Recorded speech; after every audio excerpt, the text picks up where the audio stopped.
Fala galera, beleza? Então vamos começar aqui nossa aula sobre países pioneiros no processo de industrialização. Bom, essa aula é uma aula complementar à aula de industrialização que a gente já teve, beleza? Ela toca especificamente em dois países que foram os pioneiros nessa industrialização, e o primeiro deles seria o Reino Unido, né? E a gente vai falar um pouco sobre a questão dos recursos naturais, localização industrial, né, a potência pioneira, né, que é o Reino Unido, e que ela perde poder em décadas recentes. E vamos falar também sobre os Estados Unidos, né, falar sobre os fatores da indústria, né, a arrancada industrial que aconteceu, a indústria nas diferentes regiões dos Estados Unidos, né, e a desconcentração espacial da indústria que a gente teve aí em décadas recentes. Bom, a gente vai lançar mão um pouco de alguns aspectos da história, que eles são muito importantes para entender essa geografia da indústria, né? Para a gente entender como ela se sucedeu ao longo do tempo, beleza? Bom, começando pelo Reino Unido. O Reino Unido, ele de longe foi o país que mais acumulou capital ao longo do capitalismo comercial. Tá?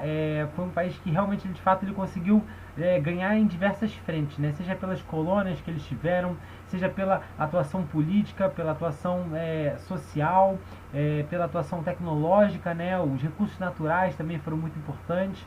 Ou seja, o Reino Unido ele conseguiu ter uma gama de formas variadas de se impor, de mostrar importância. E aí isso ajuda muito a entender como o Reino Unido ele se destacou durante os séculos 17, 18, 19 e até metade do século 20 pelo menos, beleza? Bom, o primeiro grande ponto que a gente tem que colocar aqui é a questão da Revolução Gloriosa, tá? Ela acontece em 1688 e foi o momento em que a Inglaterra ela acaba, né? Ela tira o rei absolutista Jaime II, tá? E aí logo em seguida, no ano de 1689, o que é feito? É feita a Declaração dos Direitos. Bom, dentre as coisas que foram declaradas, né, nessa Declaração dos Direitos, tem a questão da monarquia parlamentarista, ou seja, a questão de você tirar do monarca o poder absolutista. Ele não pode mais fazer tudo, beleza? Sendo então o Reino Unido, nessa época, a primeira monarquia parlamentarista do mundo, ou seja, uma centralização política que não estava mais voltada somente no rei, né, mas numa cadeia, né, ou seja, no parlamento, mais pessoas poderiam dar voz aos rumos que o país iria tomar. Isso é muito importante, porque nesse contexto da época, muitos outros países ainda eram absolutistas e tinham muitos reis que eles, né, tinham atitudes muito, como posso dizer, levianas, ou então muito mal pensadas em diversos momentos. Então isso já ajuda a dar uma estabilidade e centralização política muito grande para o Reino Unido. Bom, outro ponto importante que aconteceu um pouco antes, né, em 1651, foi ali o ato de navegação, tá? Os atos de navegação eles aconteceram no contexto em que em que o Reino Unido ele queria o quê? Ele queria limitar a concorrência com a Holanda. A Holanda que fazia o translado, né, das mercadorias de outros países. O ato de navegação ele vinha para dizer o seguinte: ou o país faz o translado da sua própria navegação, né, do seu próprio produto com seus próprios barcos, ou ele tem que contratar um barco do Reino Unido para poder fazer isso. Isso basicamente o que acabava com a concorrência em relação à Holanda, né? Foi aí uma coisa impositiva, foi aí um momento já talvez, não sei se na história a gente pode colocar imperialismo, mas de um ato imperialista do Reino Unido, né? De mostrar imposição e tentar acabar com a concorrência na época. Bom, outras coisas que aconteceram também foi a questão protecionista, né? O Reino Unido ele tentava muito proteger o seu mercado interno sobretaxando produtos de fora, então ele lançou muita mão do protecionismo e também da questão da infraestrutura, ou seja, investiu-se muito em infraestrutura ao longo do século XVII, né? Seja pelas hidrovias, seja pelas ferrovias que começavam já a ser construídas.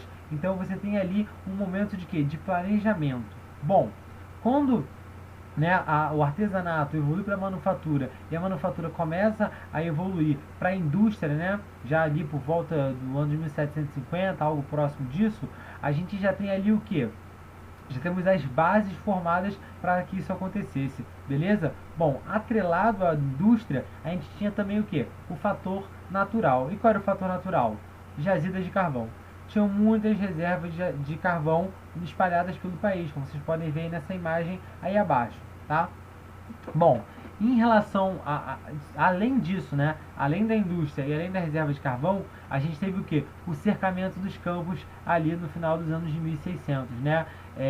Esse cercamento dos campos, eles basicamente colocavam que as terras comunais, né, onde os trabalhadores tinham o direito de trabalhar em regime de servidão para poder ter subsistência, eles não mais tinham acesso a essas terras. Então eles eram retirados do campo e jogados nas cidades que estavam cada vez mais o que? Se formando e crescendo. E esses trabalhadores do campo viraram o que?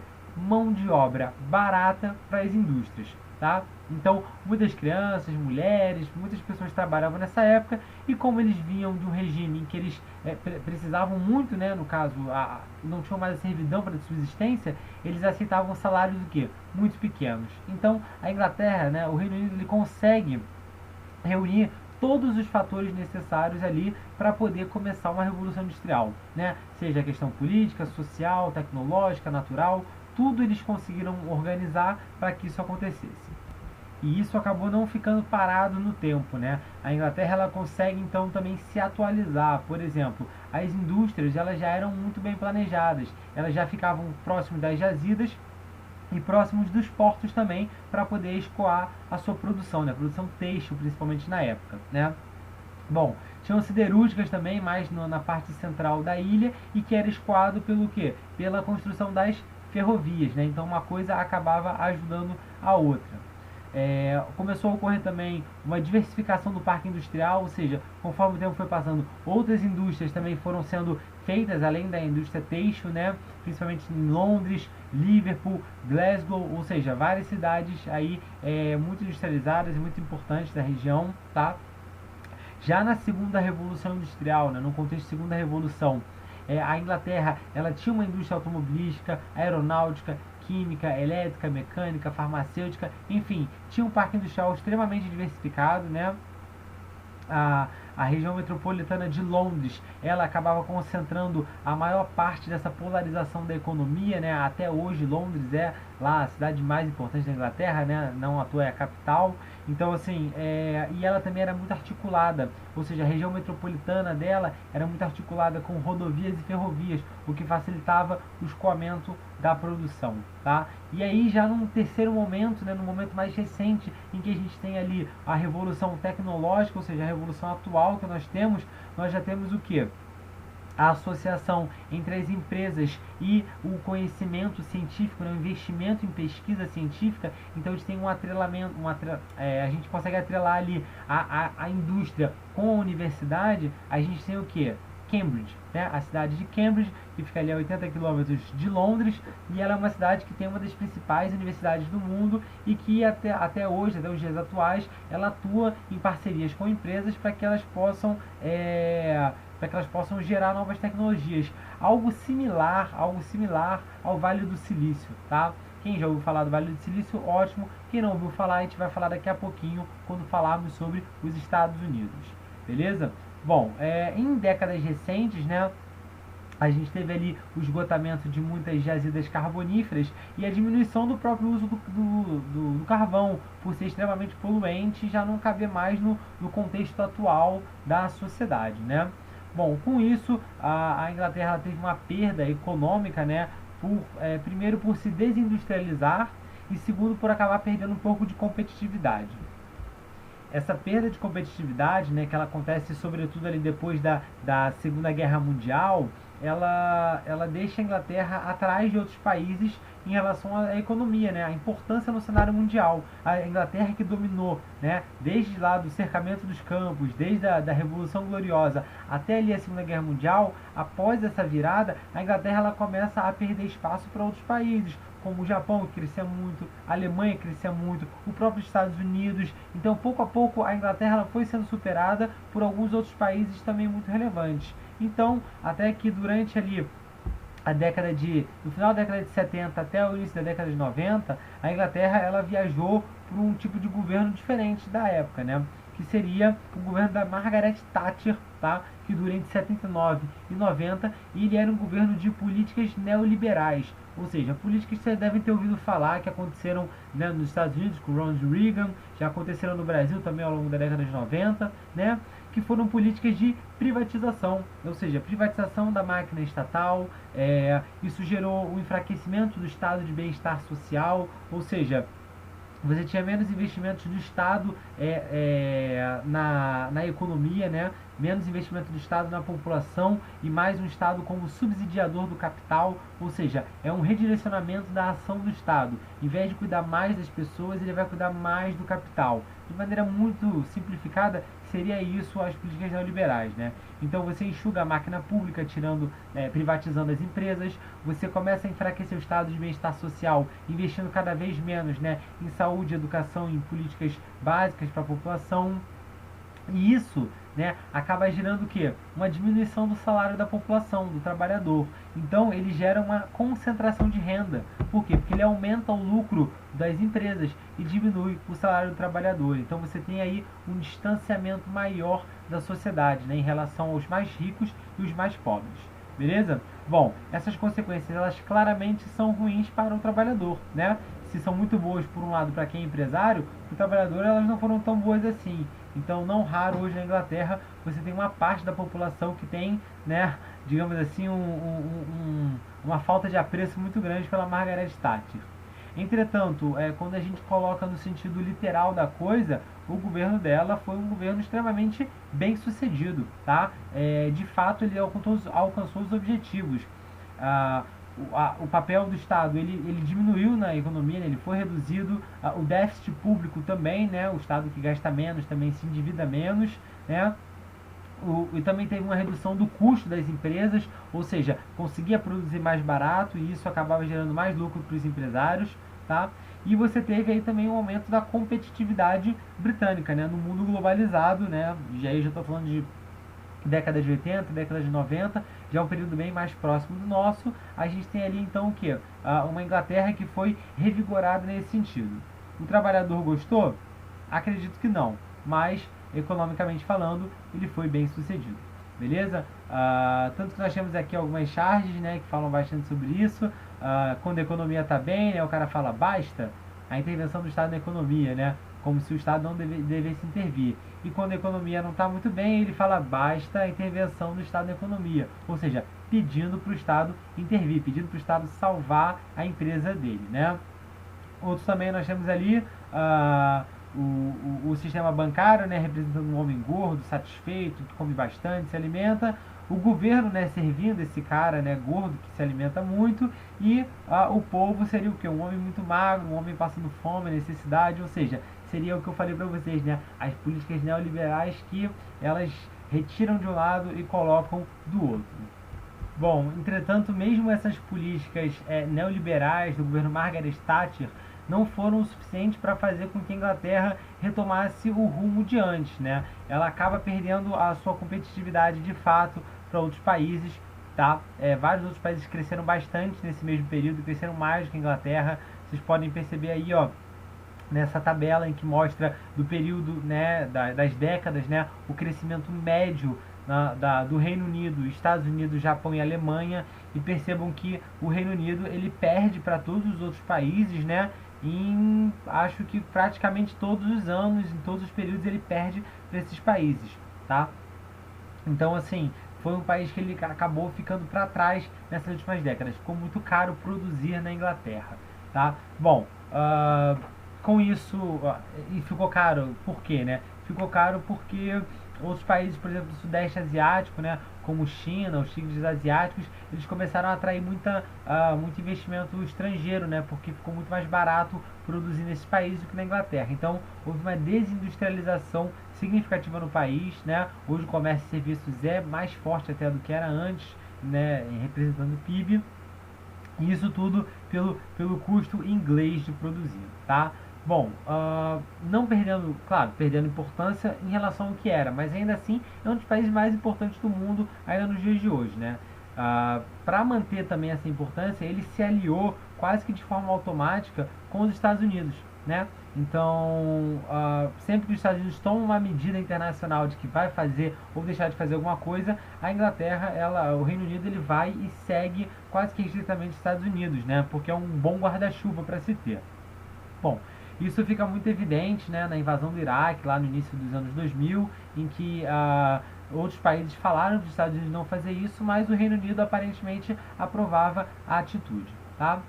Bom, isso tudo leva a gente até a falar um pouco sobre a questão do Brexit, que aconteceu e ainda acontece, né? E aí é um tema importante para cair na prova, talvez desse ano, falar sobre o Brexit, é que é essa saída do Reino Unido da zona do euro, né? Dentre outras coisas que fizeram sair, né, a saída do bloco, né, por parte do Reino Unido, tá a questão do que? Do Reino Unido achar que deveria ter mais autonomia sobre o seu próprio país na hora de fazer uma comercialização internacional, na hora de negociar algum tipo de produto. E isso está diretamente relacionado com o quê? Com os Estados Unidos, porque eles acreditam que ganhariam mais dinheiro se eles conseguissem comercializar por conta própria com os Estados Unidos do que comercializando em bloco com os outros países. Então, até mesmo os Estados Unidos, ele também está por trás da questão do Brexit, beleza?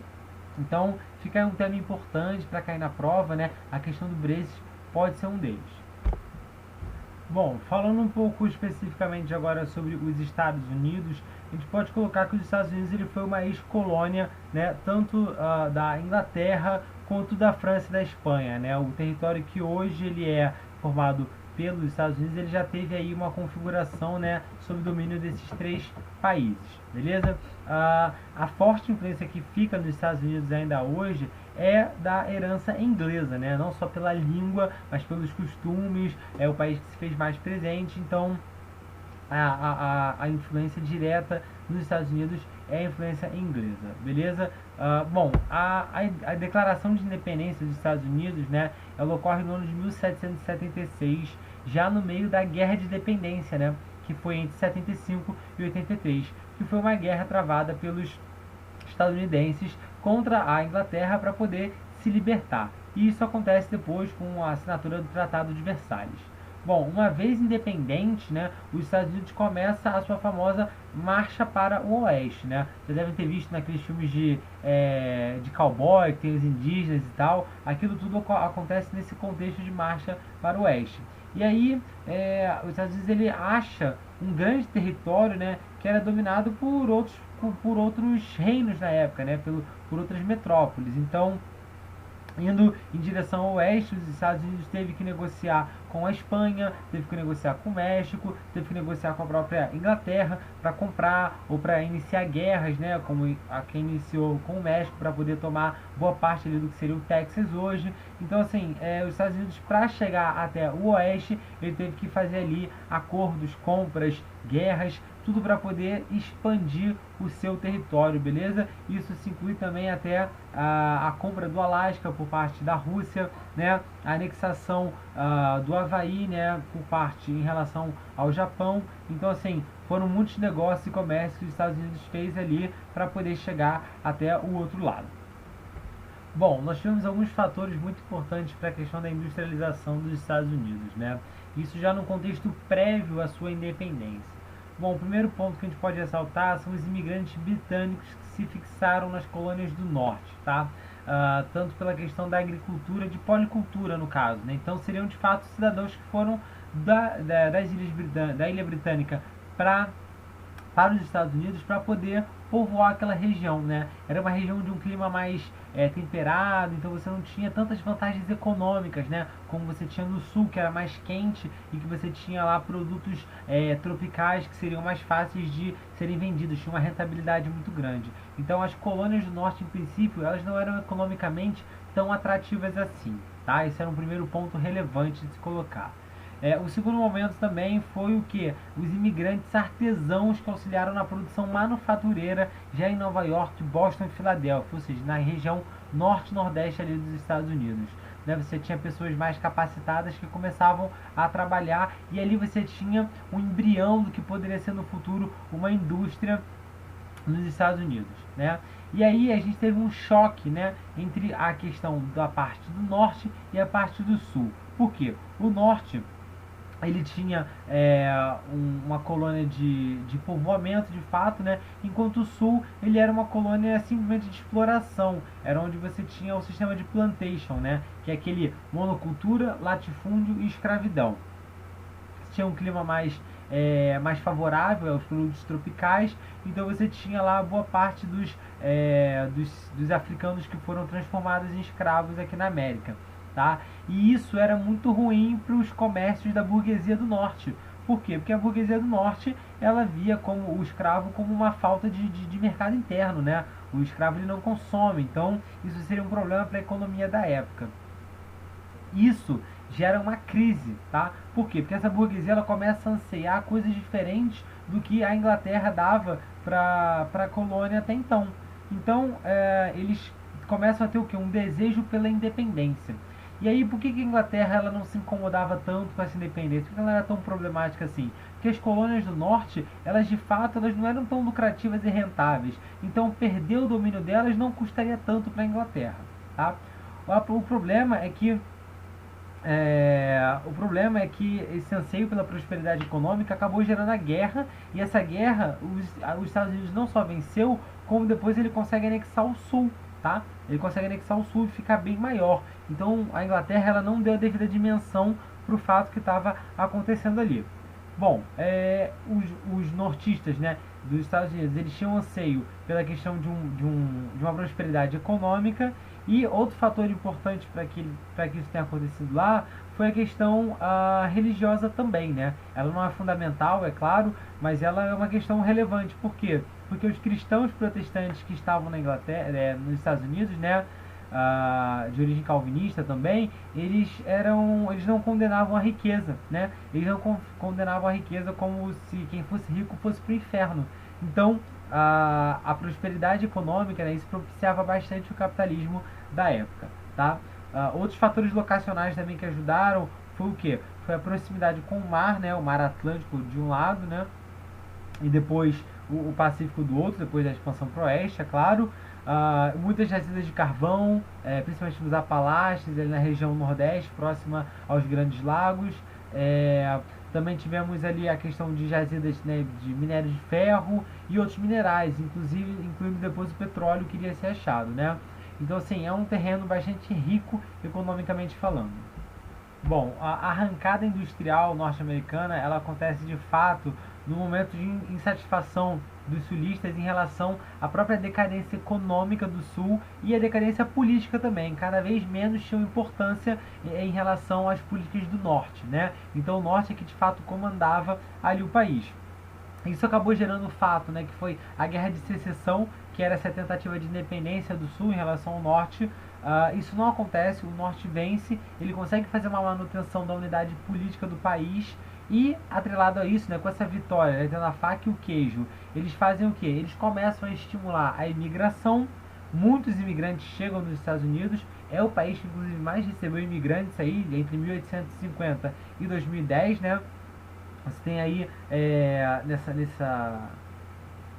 nessa tabela, nesse gráfico aí, vocês conseguem ver a quantidade de imigrantes que chegaram ao longo dos períodos, né? E milhões de imigrantes chegaram nos Estados Unidos.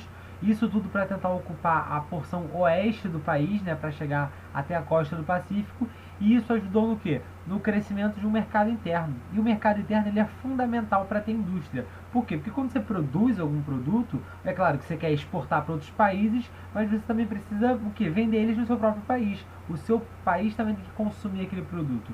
Então, a chegada de imigrantes favoreceu muito a questão da indústria, beleza? E em paralelo a isso, o que? O fim da escravidão, que acontece bem no meio da Guerra de Secessão. Em 1863 acabou a escravidão, e aí o cara que ele era escravo, agora ele vira mão de obra assalariada, e ele começa o que? A virar mercado consumidor. Então você estava ali com a faca e o queijo para o que? Para a indústria começar a decolar.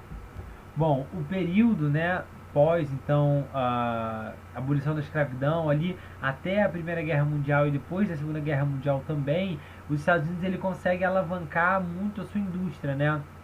Seja ela era muito diversificada, e também porque ela ajudou a abastecer muito as guerras. Então os Estados Unidos ele ganhou muito com as guerras mundiais que tiveram. Mas falando especificamente das regiões, nós temos aqui na região próxima aos Grandes Lagos, né, aqui na região nordeste dos Estados Unidos, em que nós tivemos ali uma indústria automobilística, siderúrgica, metalúrgica, petroquímica e várias outras indústrias que nós tivemos naquela região. Foi a primeira região a se industrializar mais nos Estados Unidos, beleza? E aí depois, com o passar do tempo, né, e ficou conhecido como Manufacturing Belt, essa região, né, a região, o cinturão dos manufaturados, ela acaba perdendo importância, perdendo relevância por causa da questão do barateamento da produção em outros lugares do mundo e também por uma estratégia de você conseguir diversificar a indústria no seu próprio país, né? Então, ela perde um pouco de espaço para outras regiões dentro do país e em outros lugares do mundo, o que gera a tal da desconcentração espacial da indústria, o que é outra questão de prova também. Estudem isso, desconcentração espacial da indústria. A indústria sai de locais mais desenvolvidos para locais mais periféricos. Por quê? Porque você tem ali um barateamento do custo dessa produção quando você manda esse produto para longe, tá? Então você tem não só saindo dali do Manufacturing Belt para o Sun Belt, né? Ou seja, outras regiões ali em amarelo que nós temos aí nesse mapa dos Estados Unidos, né? Uma parte da indústria também foi para o México e nós tivemos também o que? A criação do Vale do Silício, que fica lá na Califórnia. O Vale do Silício, como já falei para você agora há pouco, né, é aquela imbricação entre o quê? Entre as indústrias, né, entre as empresas e as universidades. Ou seja, é ali onde você consegue produzir tecnologias de ponta. O Vale do Silício, ele é ali o paraíso da galera da tecnologia da informação. Beleza? O Vale do Silício também é outra questão relevante aí que pode cair em prova. Bom, e a aula de hoje era isso, beleza? Qualquer dúvida deixe um comentário, fale comigo, responda as questões. E era isso, pessoal. Valeu!